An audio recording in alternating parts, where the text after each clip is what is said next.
La pollution dans l'Est de Montréal, est-ce un mythe ou une réalité?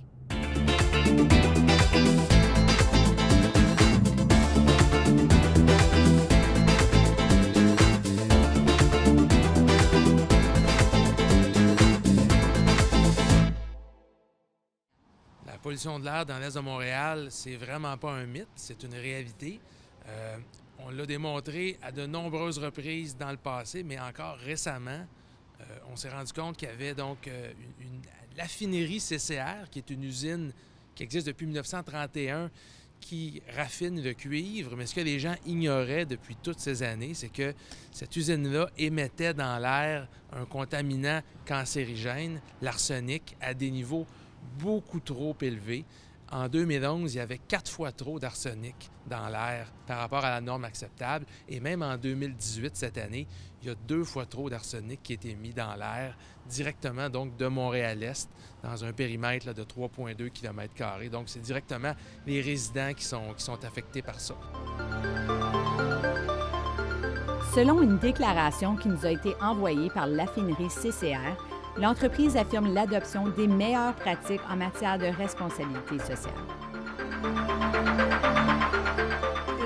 Une dame qui habitait là, juste sur le coin, elle travaillait pour CCR, puis elle est morte du cancer.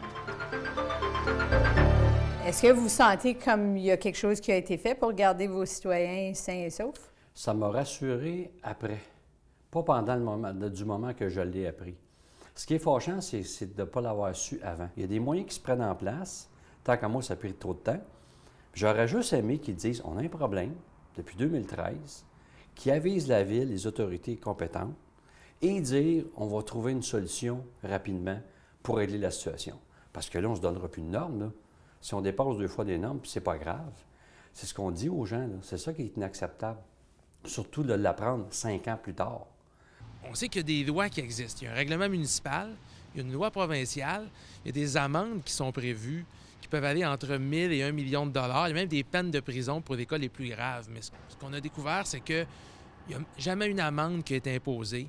Il n'y a jamais une sanction qui a été prise contre cette usine-là. Et même la population n'a pas été avisée. Il n'y a pas eu un seul avis public en 5 ans. Il a fallu qu'on l'écrive dans le journal que les taux d'arsenic étaient trop élevés dans l'air pour que là, soudainement, la Ville de Montréal réagisse, le gouvernement du Québec réagisse, l'entreprise elle-même réagisse.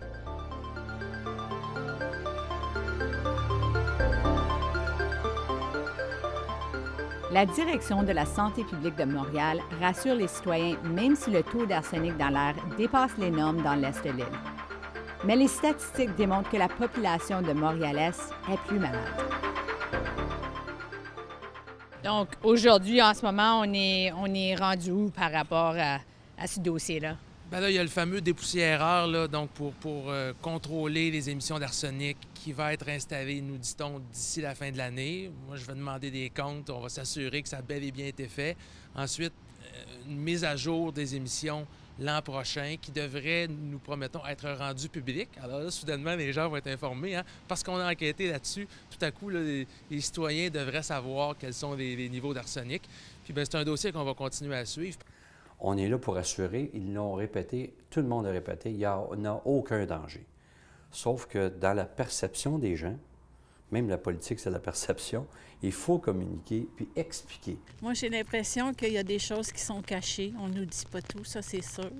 On sent vraiment là, les fortes odeurs. C'est désagréable, là, vraiment, beaucoup, beaucoup. C'est sûr qu'habiter dans un coin où c'est pollué, comme les gens qui habitent ici tout autour, c'est sûr qu'ils ne sont pas en sécurité, là. Ben, ça pas trop en sécurité. On a bien hâte de voir des résultats puis du changement. Si c'est possible d'en avoir, là, ce serait merveilleux. Là.